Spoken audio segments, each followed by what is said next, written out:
이제 일곱 인을 말씀하고 있습니다. 보좌에 앉아 있는데 일곱 인으로 봉해져 있는 하나님의 계시의 말씀이 있다는 것이잖아요. 두루마리가 있는데 이게 봉인이 되어서 볼 수가 없다는 거예요.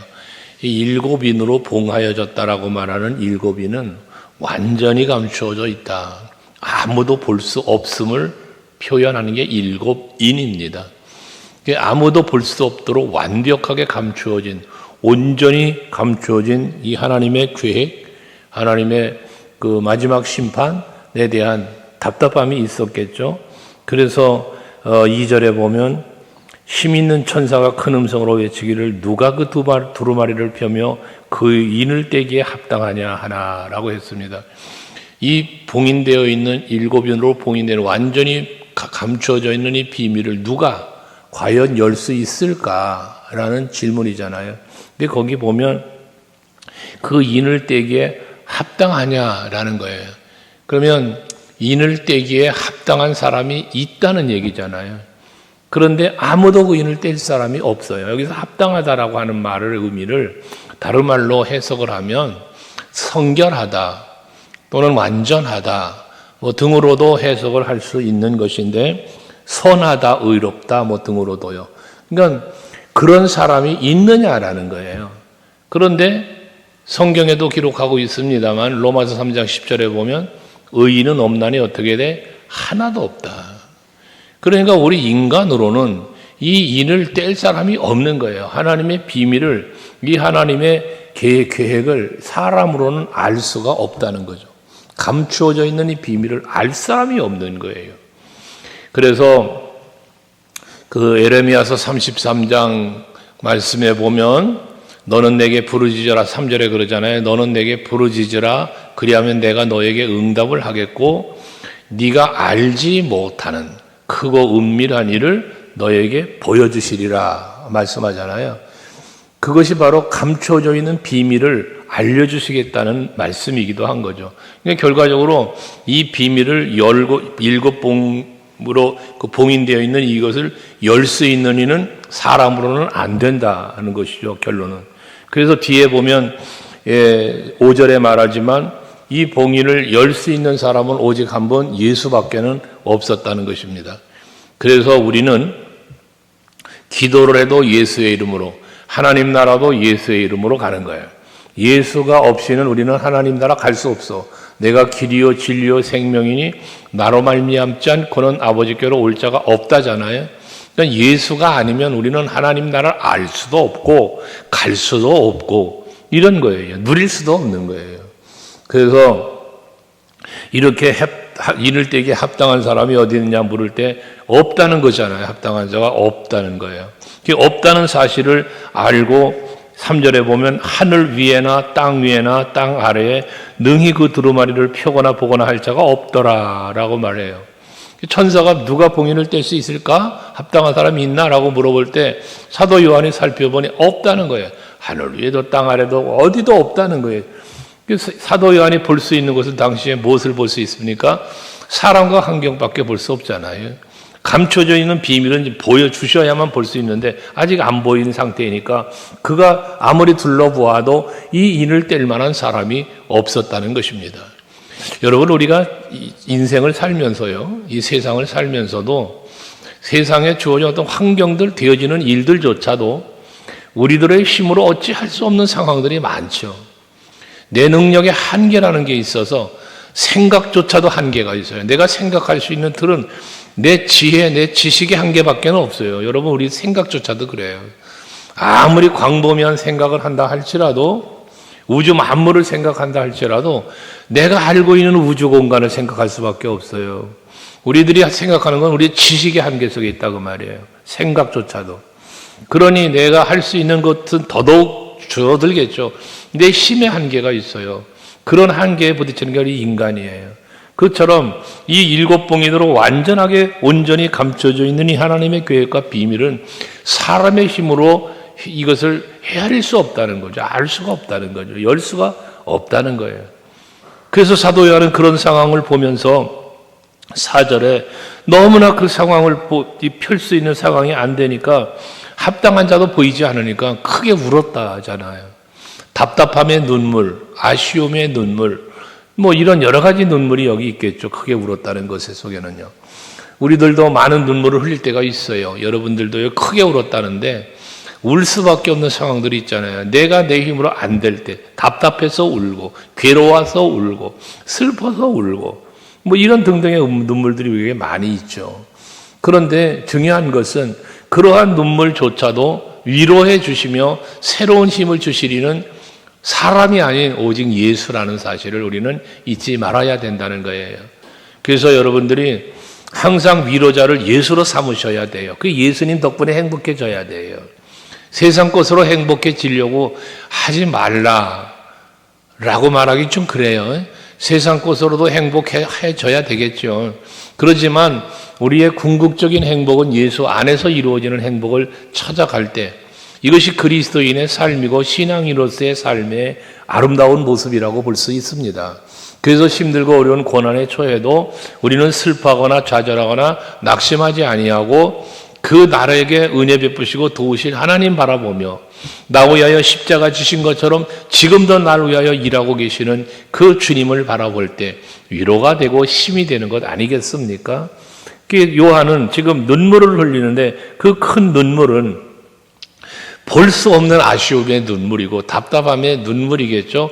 그 한편 또는 무슨 눈물이겠습니까? 주께서 지금 보여주시는 상황들이니까 주님 앞에 간절하게 흘리는 눈물 아니겠어요? 보고 싶은 마음의 그 사모하는 마음의 눈물이요. 그때에 그 눈물을 보고는 5절에 보면 장로 중에 한 사람이 그런 울고 있는 요한에게 와서 울지 말아라 하면서 유대 지파의 사자 다윗의 뿌리가 이겼으니 그 두 누바리와 7인을 떼시리라 하더라. 드디어 7인을 뗄 사람이 있음을 말해주는 거잖아요. 근데 그가 누구라? 다윗의 뿌리가 이겼다라고 말합니다. 이 다윗의 뿌리라는 것은 다윗의 후손을 말하는 거예요.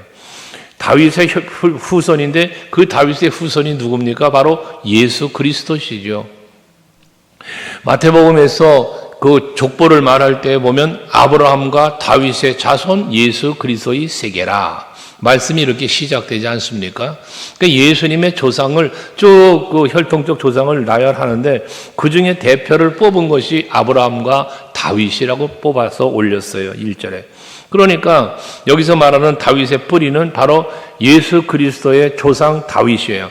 그 다윗의 뿌리라는 것은 다윗의 혈통과도 의미가 있고 다윗과의 언약의 성취와도 연결된다고 볼 수 있는 거죠. 아브라함과의 언약, 다윗과의 언약은 예수 그리스도 메시아 하신 예수 그리스도에 대한 정확한 언약이 그 아브라함에게 다윗에게 주어진 거니까 이 부분에 대해서는 여러분들에게 이미 말씀드린 바가 있는데 아브라함과의 언약은 번성의 약속, 내 후손이 번성할 것에 대한 약속을 주셨잖아요. 복의 근원으로. 그게 바로 예수 그리스도를 말하는 거예요. 혈통적으로 뭐 이삭이, 야곱이, 뭐 뒤에 유다 지파들이 뭐 번성하는 이런 혈통적인 번성으로가 아니라 하나님께서 아브라함에 주신 번성의 기본적인 영적인 언약은 예수 그리스도를 통한 영혼 구원, 거듭남의 구원을 말씀하는 것이죠. 그게 예수 그리스도를 통해 이루어진 거야. 그리고 다윗은 영원한 왕권. 그 영원한 왕권은 혈통적으로 보면 솔로몬에게 잊었던 왕권이 뒤에 가서 르호보암, 여로보암으로 나뉘어지면서 그 영원한 왕권이 혈통적으로 다윗의 혈통으로 이어지는 왕권은 무너졌잖아요. 하지만 그 계보 속에서 태어나신 예수 그리스도 메시아가 영원한 왕으로 오셔서 영원한 왕으로 모든 나라를 다스릴 것이니까 그 예언에 해당된다 그 말이에요. 그래서 다윗의 뿌리라고 말하는 것은 그리고 또 이겼다라고 말씀하는 것은 예수 그리스도께서 하나님의 언약과 하나님의 계획을 이루신 성취하심을 말씀하는 거죠. 십자가의 죽으심으로 끝이 아니라 부활 승리하셨고 또 하나님의 나라의 보좌에 계시고 이제는 심판의 주로 오실 것을 말씀하는 거예요. 이게 다윗의 뿌리의 이기심이에요. 여러분 마지막 날 우리들도 그 예수 그리스도를 힘입고 이기는 자의 자리에 설 것입니다. 앞에서 7교회를 말씀하셨잖아요. 이기는 그에게는 이기는 자에게는 주실 약속들이 계속 선포되지 않았습니까? 그 이기는 자에게 주시는 이가 주시는 은혜와 복이 있는데 그 누가 주느냐? 바로 이기신 예수가 주시는 거예요. 그걸 우리는 바라보고 있는 것이고요. 근데 그분이 바로 이 인을 떼실 거라는 거예요. 인을 떼실 분은 오직 그분밖에 없다는 거예요. 그러면 이 일곱 인으로 온전히 감춰진 이 비밀 하나님의 계획은 결과적으로는 뭐냐? 인을 떼신다는 것은 그것이 이루어지는 거예요. 진행되어질 걸 말하는 거예요. 하나님의 계획이 이루어지고 하나님의 비밀이 드디어 이루어져 나가는 걸 말하는 거거든요. 그걸 누가 이루신다? 예수께서 이루신다는 거죠. 그러니까 저와 여러분을 향한 구원의 언약, 하나님 나라의 언약, 모든 언약들은 예수 그리스도를 통하여 이루어지게 될 것이라는 겁니다. 다음 주에 이제 일곱 인에 대한 내용들이 나오는데 그 모든 것은 결과적으로 보면 전부 다 예수 예약입니다. 예수께서 하시는 겁니다. 이루시는 이가 예수라는 거예요.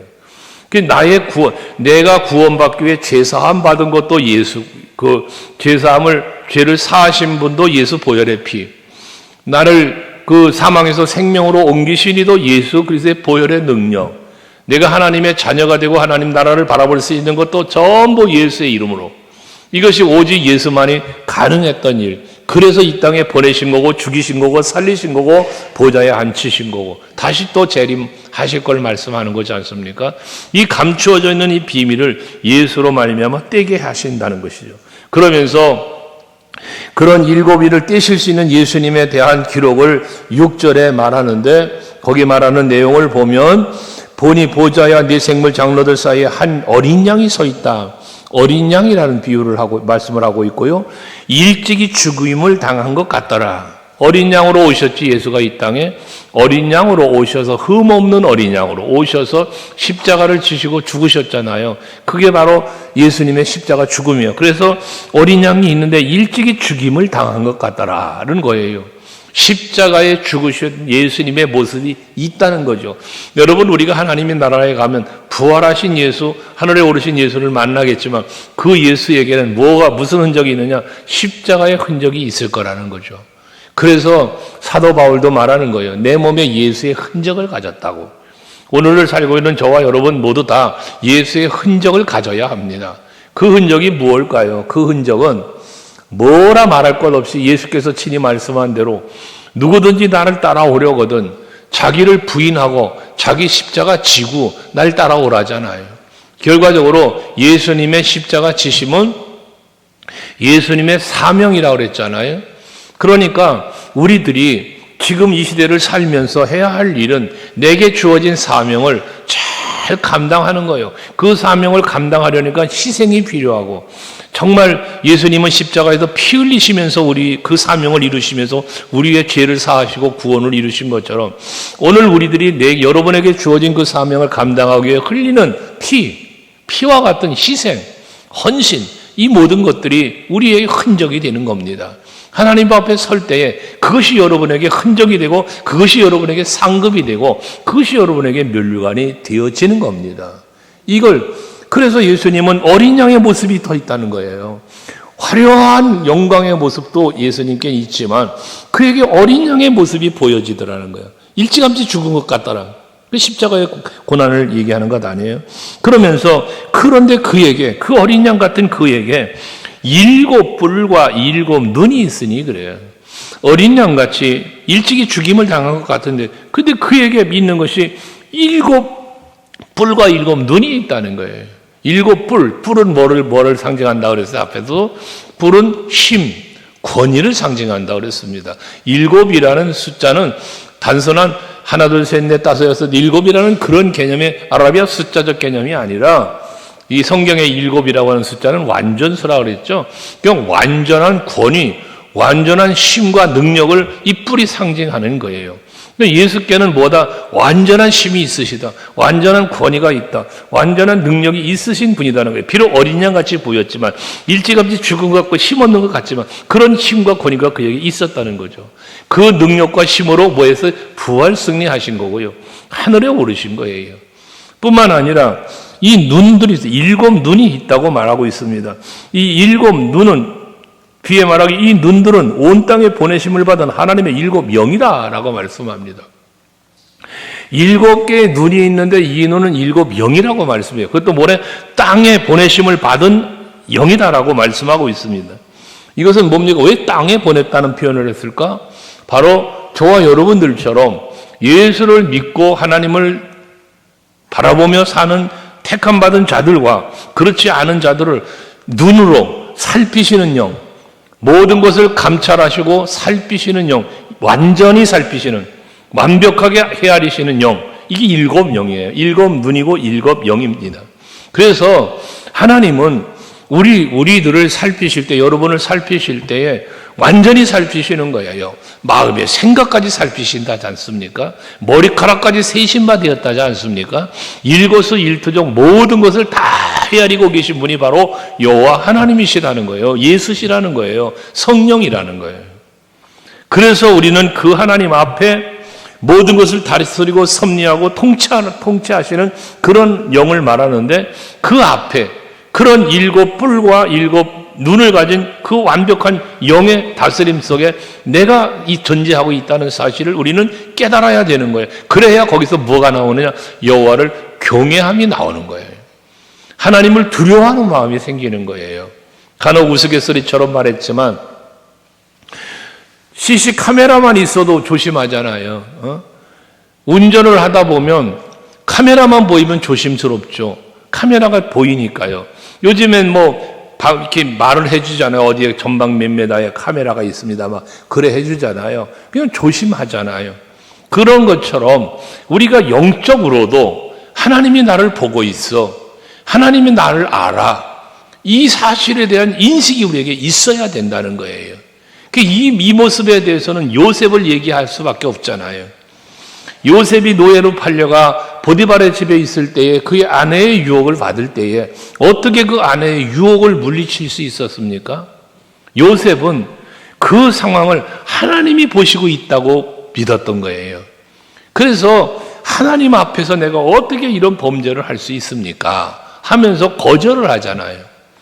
여러분, 우리가 가정에 있던, 교회에 있던, 직장에 가든, 시장을 가든, 어디를 가든, 무엇을 하든 하나님이 나를 보고 계신다. 일곱 눈으로, 일곱 영으로 나를 감찰하고 계신다 라고 생각해 보면 두렵고 떨리는 마음으로 우리는 생각하고 말하고 행동할 수밖에 없는 것이죠. 바로 이러한 모습을 누구에게? 요한에게 보여주고 이야기해 주는 거예요. 지금 답답해서 울어요. 알고 싶어 울어요. 사모함으로 우는 그에게 이런 귀한 말씀을 주시는 것이죠. 그래서 여러분들도 참으로 살면서 믿음으로 산다 하지만 그러면서도 답답하고 힘든 일이 있을 때에 나를 살피시고 나를 위해서 일하고 지금도 일하고 계시는 그 주님을 바라보시면서 그 주 안에서 위로받고 주 안에서 새 힘을 얻고 그리고 정결하게 살아가기 위해 힘쓸 수 있는 여러분들이 되시자는 거예요. 그러면서 그 어린 양이 나와서 보좌에 앉으시니 오른손에서 두루마리를 취하시니라. 그러니까 이제 드디어 그 두루마리, 봉인되어 있는 두루마리를 7절에 보니 어린 양 예수께서 오셔서 그 두루마리를 취하였다, 받았다는 거잖아요. 앞에 말한 대로 이 봉인을 뗄 수 있는 사람은 오직 한 사람, 다윗의 뿌리가 이겼으니 그 뿌리잖아요. 예수만이 가능하다는 거잖아요. 그런데 그 다윗의 뿌리인 어린 양이 나와서 그 오른손으로 두루마리를 받았다는 것입니다. 그때 그 어린 양이 두루마리를 받아들 때, 봉인되어 있는, 완전히 봉인되는 이것을 받아들 때에, 그때에 8절 이하에 보면 네 생물과 24장로들이 그 어린 양 앞에 엎드려 라고 말합니다. 24장로가 누굽니까? 여러분, 24장로라고 그러면 12사도다, 각 12지파를 대표한다, 등등으로 상징적으로 말하는데요. 이것은 다 뭘 말합니까? 우리들의 신앙생활, 우리들의 영적인 삶의 리더자, 지도자 등을 말한다고 볼 때 그들이 저 앞에 무릎을 꿇고 그 앞에 경배한다는 모습이잖아요. 그러니까 뭘 말하는 거예요? 모든 세상의 권세와 세상의 권세는 영적인 권세, 세상의 권세, 모든 권세를 말하. 하늘과 땅의 모든 권세를 가지신 이가 가라사대. 예수님을 표현 그렇게 했잖아. 마태복음 28장에서 하늘과 땅의 모든 권세를 가지시니. 그러니까 그 권세 앞에 일곱 뿔과 일곱 눈과 일곱 영을 말한 것처럼 그러한 예수 앞에 그분이 봉인을 잡아들 때 24장로가 그 앞에 굴복했다는 거예요. 머리를 조아렸다는 거예요. 엎드렸다는 거예요. 그러면서 검은고와 향이 가득한 금대접을 가졌다는 거예요. 그들이 24장로가 예수 앞에 그리스도 앞에 지금 어린 양 앞에 엎드려서 지금 있는데 검은고도 들었고 향이 가득한 대접도 들었다는 거예요. 그들이 들고 지금 예수 앞에 있다는 거예요. 그런데 그 7 대접을 일컬어 향이 가득한 7 대접이라고 그랬잖아. 향이 가득한 7 대접을 가지고 있는데 그 향은 성도들의 기도랍니다. 기도. 그러니까 성도들이 여러분이 기도를 하시잖아요. 그러면 이들이 그 기도를 대접에 담는 거야. 기도를. 그래서 그 대접에 담은 여러분의 기도를 가지고 뭐해? 예수 앞에 나아가는 거예요. 그럼 이게 뭐가 되는 겁니까? 하나님 앞에, 예수 앞에 여러분의 기도가 상달되는 거예요. 마치 야곱이 형 에서의 낯을 피하여 도망갈 때에 그 베델에서 꿈을 꾸잖아요. 그때 보니까 사닥다리가 하늘에 닿았고 하나님의 사람들이, 그 천사들이 오르락 내리락 하더라 그래요. 올라갔다 내려왔다 하더라는 거잖아요. 그 부분에 대해서 성경학자들이 해석한 부분을 보면 성도들의 기도를 가지고 올라갔다가 응답을 가지고 내려오는 것이다 라고 해석하는 분들이 많이 있어요. 그러니까 어쨌든 하나님과 우리와의 사이에는, 예수 그리스도와 우리와의 사이에는 이러한 우리의 기도가 주 앞에 상달되도록, 연락되도록 일하는 이들이 있다. 천사들이 있다라는 것이죠. 그런 부분은 감사한 건데, 어쨌거나 그릇 속에, 향로 속에 향기가 가득한 것은 성도들의 기도라고 말한다면, 여러분 그 금대접, 여기 금대접이라고 말했는데, 금대접은 금은 믿음을 상징한다고 보면 성도 여러분들의 믿음의 기도가 아름다운 향이 되어 담겨 있다는 사실을 말씀한다고 보면, 여러분이 하나님 앞에 믿음으로 간절히 기도하시면 하나도 땅에 떨어짐이 없이 다 하나님 앞에 상달되어질 것을 말씀하고 있는 것이죠. 여러분, 그래서 이런 말씀들이 우리에게 기도하게 하는 것이고, 기도할 때 위로가 되고 힘이 되는 거죠. 그래서 내 기도하는 그 시간이 가장 즐거워지게 되는 것 아니겠습니까?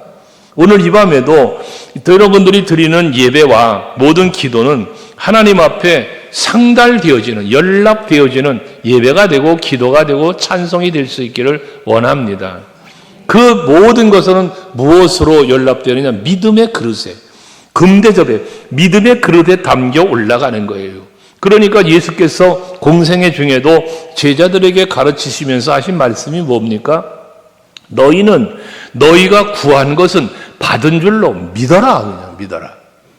너희가 구했어? 그러면 그 구한 것은 받은 줄로 믿으래. 그러면 어떻게 돼? 그대로 되리라.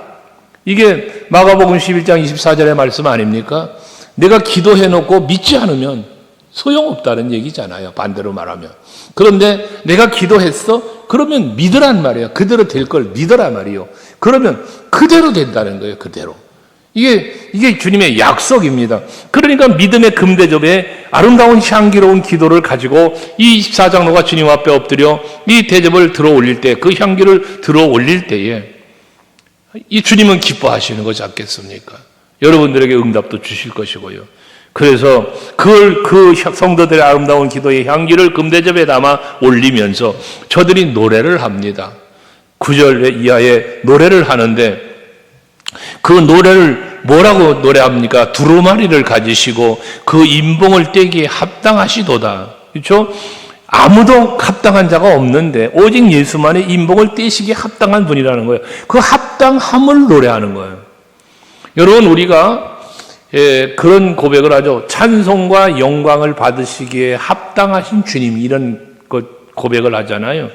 그러니까 예수님은 지금 이 봉인된 것을 떼실 수 있는 합당한 자로 여김에 합당하다는 거야. 그리고 찬송받으시 합당하다. 그걸 찬송하고 있다는 거예요. 그러면서 그 합당하다고 말하면서 일찍이 죽음을 당하사 각 족속과 방언과 백성과 나라 가운데서 사람들을 뭐에 피로 사서 하나님께 드리시고 그러잖아요. 고린도전서 6장 19절 이하 말씀 20절에 보면 우리들에 대한 하나님 말씀이 무엇입니까? 피로 값주고 사신 바 되어진 교회를 말하잖아요. 예수께서. 그러니까 저와 여러분은 예수 그리스도의 보혈의 핏값을 주시고 사신 바 되었다는 거예요. 사신 바. 왜 여기서 샀다라는 표현을 하는가 하면 소유가 됐다는 거예요. 샀다는 거는 예수 그리스도의 보혈의 핏값을 주고 여러분을 하나님의 소유로 만드신 거야. 그 이사야 선지자를 통하여 말씀하는 것처럼 너는 나의 소유된 백성이라 했잖아요. 여러분은 하나님의 소유가 됐어요.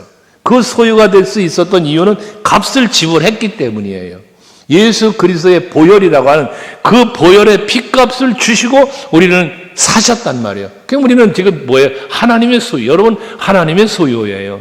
그러니까 내가 주인이 아니에요. 우리는요. 내가 나의 주인이 아니라고요. 나의 주인은 누구? 예수시단 말이죠.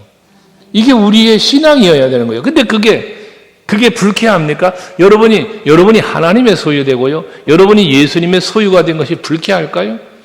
그리스도인이라면 이건 불쾌한 게 아니라요. 행복해야 하는 거죠. 내가 예수님의 지체가 되었어. 난 예수님의 것이 되었어. 나는 그래서 주님의 소유, 나는 주님의 소유물이야 내가. 이게 기분 나쁜 것이 아니라 오히려 감사하고 기뻐해야 할 일이 아니겠느냐는 거예요. 그렇게 소유를 삼아서 핏값을 주고 사셔서 하나님께 드렸대. 하나님께 드렸대. 하나님의 자녀가 되게 해주신 거죠. 그 하나님께 드림이 결과적으로 뭐합니까? 하나님의 나라에 이르게 된 거예요. 여러분들을 하나님의 보호자 앞에 드린 거예요. 그래서 예수님이 내가 곧 길이고 진리고 생명이다는 거예요. 나로 말미암지 않고는 아버지께로 올 자가 없다는 거예요. 예수께서 여러분을 보혈의 핏값을 주고 사셔서 그 단순한 믿음으로 되어지는 거니까요. 믿음으로 여러분들을 구원하여 하나님께 드린 바 되어 하나님의 백성 되었고 자녀 되었고 하나님의 나라를 바라보게 되었다는 것 아니겠습니까? 그것이 찬송드릴 만한 이유라는 것이죠. 그러면서 그들로 하나님 앞에서 나라와 제사장들을 삼으셨으니 그들이 땅에서 왕노로 다리로다. 여러분, 우리는 세상의 것에 매이지 않죠. 세상의 자랑, 세상의 즐거움 다 버리고 오직 주님만 바라보며 사는 고백을 우리가 하잖아요. 그러니까 이게 왕이에요. 세상에서 우리를 왕노릇 한다고 하잖아요. 땅에서 왕노릇 하리로다. 이 왕 노릇하는 게 무엇입니까? 세상의 지배를 받지 않는 거야. 내가 세상을 다스리는 거야. 지배하는 거야. 이게 왕 노릇이죠. 그러니까 우리 그리스도인은 세상 것에 매이질 않아요. 그 세상 것에 지배를 당하는 게 아니고 오히려 우리는 세상 것을 지배하는 거예요. 세상 명예, 세상 부귀, 세상 행복, 이 모든 것 다 버렸대잖아. 오직 예수가 좋다잖아요. 그런 예수로 살아갈 수 있는 그러한 믿음, 소망, 이것이 우리에게 하나님께서 주신 선물이란 말이에요. 선물. 그러니까 그것까지, 그 믿음 가지고 왕노릇 하는 거예요. 여러분 다윗 보세요. 어린 소년이야. 어린 소년. 그런데 골리앗을 보고도 무서워하질 않아. 너는 칼과 단창으로 내게 오지만 나는 만군의 여호와의 이름, 네가 모욕하고 있는 그 만군의 여호와의 이름은 난 나간다 하며 지배를 당하는 게 아니라 지배를 하잖아요. 그리고 이기잖아요. 이런 것들이죠. 이게 왕노릇 하는 거예요. 기드온의 300용사가 그 작은 숫자를 가지고 미디안 연합군과 싸우러 가잖아요. 말이 안 되는 전쟁이에요. 하지만 뭐로 나가? 믿음으로 나가는 거예요. 믿음으로. 그 믿음이 뭐 하는 거예요? 왕노릇 하는 거예요. 그게 왕노릇 하는 거예요. 지배를 당하는 게 아니라 지배하는 거예요. 여러분 환경에 지배를 당하지 말고, 여러분 어떤 상황에 어떤 사람에게 지배를 당하지 말고, 지배당하는 자는 패배자예요. 패배자. 이것 때문에 저것 때문에 마음 아프고 괴롭고 슬프고, 여러분 이거 다 지배당하는 거예요. 우리는 지배를 당하는 게 아니라 지배할 수 있는 땅에서 왕노릇하는 여러분 되시기를 바랍니다. 시기와 질투가 찾아와요. 내가 그 시기와 질투하는 마음을 갖고 대응을 했다? 그럼 여러분은 이미 지배당한 거예요. 마귀가 내 마음에 불평을 갖고 찾아옵니까? 내가 불평했어요? 여러분 불평에게 지배를 당한 거예요. 그러니까 우리는 그것들을 지배하고 이겨가는 사람이 돼야 이게 왕노릇하는 거지. 우리 소감교회 성도 여러분들은 세상을 다스리는 땅에서 왕노릇하는 여러분 될 수 있기를 축복합니다. 그런 권세를 하나님이 주셨어요. 이게 하나님의 자녀가 되는 권세예요. 이게 세상 사람들은 누릴 수 없는 그 놀라운 누림이라는 게 주어졌다 그 말이에요. 그러니까 바울과 실라처럼 감옥에 갇혀서도 찬송을 부르지 않습니까? 주 예수를 믿어라 그리하면 너와 네 가정이 구원을 얻으리라 간수한 때 담대하게 말하잖아요. 베드로 성령 충만하니까 그 핍박 속에서도 나가서 담대하게 회개하라. 그리고 제사함 받아. 그러면 성령을 선물로 받을 거야. 외치잖아요. 이게 왕노릇하는 거죠. 여러분들 오늘도 전도들 하셨는데 전도할 때 자신이 여러분 전도는 구걸하듯 하지 말라고 제가 늘 말하죠. 복음을 선포하는 거예요. 우리가 예수 믿으라고 전하는 이것은 여러분 구걸하는 게 아니잖아요. 얼마나 복된 소식을 주는 거야. 그래 복음이라 하잖아요. 복음. 구걸하는 게 아닙니다, 여러분. 여러분이 예수를 믿는 자로서는 왕노릇 하셔야 돼요. 그것이 여러분들의 신앙이 되어야 된단 말이에요. 그러면서 또 11절 이하에 보니까 내가 또 보니까 생물들과 장로들을 둘러선 많은 천사의 음성이 있다. 이제는 24장로가 아니라 이제는 천사들이 노래를 하는데 거기 보니까 그 수가 만만이요 천천이라. 그 수가 무수히 많은 것을 말하는 거예요. 그래서 이 무수히 많은 천사들이 찬송을 또 하는데 노래하는데 12절에 보면 죽임을 당하신 어린 양은 능력과 부와 지혜와 힘과 존귀와 영광과 찬송을 받으시기에 합당하도다. 여기도 합당함을 이야기합니다. 합당하신 예수. 근데 그 합당하게 뭐가 합당하냐? 능력이, 부가, 그리고 지혜도, 힘도, 존귀도, 영광도, 찬송도 다 합당하다는 거예요. 결과적으로 날되는 모든 것을 보면 말 그대로 앞에서 말한 하늘과 땅의 모든 권세를 가지신 이라는 거예요. 결과적으로. 그러니 우리가 이 세상에 살지만 육체로 사는 이 세상도 영으로 누릴 수 있는 모든 영적인 세계도 다 지배하고 다스리는 주권을 가지시니까 예수시라는 거죠. 그러니 그런 예수의 이름을 높여 찬송하는 것은 마땅한 노릇이다. 합당한 것이다. 합당한 것이다. 그렇게 합당한 예수를 내가 찬송하지 못하고 그렇게 합당하신 주님을 내가 온전히 믿지 못하고 의지하지 못한다면 내 믿음이 합당치 못한 믿음이죠. 이새의 여러 아들 중에 왜 다윗을 보신 하나님이 그가 맞다. 내가 찾는 이가 저 아이다. 라며 합당하다고 인정해 줬던 그 인정받음처럼 우리도 하나님이 찬송받으시기 합당한 분으로 고백할 수 있는 그러한 우리들이 되어서 그렇게 찬송과 영광을 돌리는 우리의 모습을 지켜보시는 하나님께서 내가 너에게 은혜를 베풀고 내가 너에게 복줌이 합당하다 하시며 여러분에게 더 큰 은혜와 복을 부어주실 수 있는 여러분들 될 수 있길 바랍니다. 그러면서 13절에 보면 모든 피조물이 또 노래를 합니다. 모든 피조물이 하늘과 땅에는 모든 피조물이 자 보좌에 앉은 24장로가 엎드려 찬송하고 수정도는 모든 천사들이 찬송하고 이제는 모든 피조물이 찬송을 한답니다. 13절에 거기 보면 그 모든 피조물의 찬송의 이야기 내용입니다. 보좌에 앉으신 이와 어린 양에게 찬송과 존귀와 영광과 권능을 세세토록 돌릴지어다. 모든 피조물은 천지 만물을 창조하시니가 여호와시오. 그 창조 사역에 함께 하신 분이 예수신데 이 모든 걸 다스리고 섭리하시는 분이 예수요. 그러니 그에게 세세 무궁토록 영원토록 찬송과 영광을 돌림이 마땅한 거죠. 그러면 우리는 어디에 속해 있습니까? 피조물 속에 들어있고 또 24장로처럼 예수께서 7교회를 말씀하실 때 그 라오디게아 교회를 얘기한 것처럼 이기는 자에게 뭐래? 내가 앉은 보좌에 너도 앉게 하리라 그랬으니 우리 이런 존재들이란 말이에요. 그러니까 우리는 항상 뭐예요? 하나님의 은혜 속에 내가 살아. 은혜 속에 하나님의 섭리하심 속에 살아. 하나님에 의하여 지음받았고 하나님에 의하여 택함을 받았고 세움을 입었고 쓰임받으며 사는 우리는 그 은혜 없이 살 수 없는 우리들이기에 그 은혜와 섭리 일하심 손길 느끼면서 감사와 찬송과 영광을 세세토록 돌려야 돼. 세세토록. 언제 어디서나 항상 하나님께 감사합니다. 감사합니다. 찬송하며 살 수 있는 여러분들 될 수 있길 바랍니다.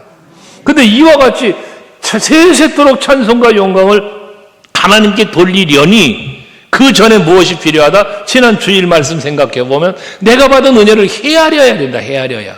내가 어떤 은혜를 받았는가? 이 헤아림 속에 와, 그래 내가 이런 은혜를 받았구나. 그래 내가 이런 사랑을 받았어. 오늘도 하나님이 내게 이런 은혜를 주셨구나. 생각하니 감사한 거예요. 그러니 찬양이 나오는 거예요.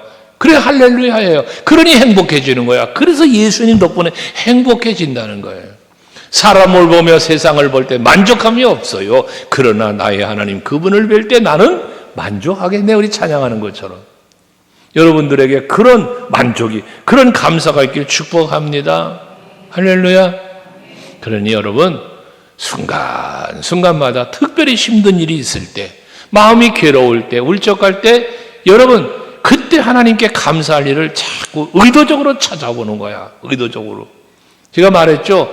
저녁마다 잠자리에 들면서 감사할 일을 한번 헤아려 본다고. 일부러. 그러면 이런저런 감사할 일이 생각이 나면서 아버지 감사합니다. 감사합니다. 하다 보면 잠이 든다니까. 그게 내 마음의 평안이 아니겠습니까? 오늘도 여러분 이 말씀 마음에 잘 간직하시고, 오직 봉인되어 있는 건 내 힘으로 알 수 없고 열 수도 없는 거지만 예수를 통하여는 열 수 있기에 그 능력과 권세를 가지신 주님 앞에 우리는 감사하면서 그분이 나의 모든 계획, 나를 향한 계획, 그 계획과 언약과 모든 것 잊고 성취해 가실 것을 그분이 하실 거니까 다음 주에 묵상할 건데, 그 엄청난 일을 하시는 예수를 바라보시면서 믿음의 눈을 들고요 바라보시면서 감사하시고, 정말 그냥 스티커 가지고 있는 게 아니라 예수님 덕분에 정말 나는 행복하다고 말할 수 있는 여러분들이 될 수 있길 축복합니다. 할렐루야. 기도합시다.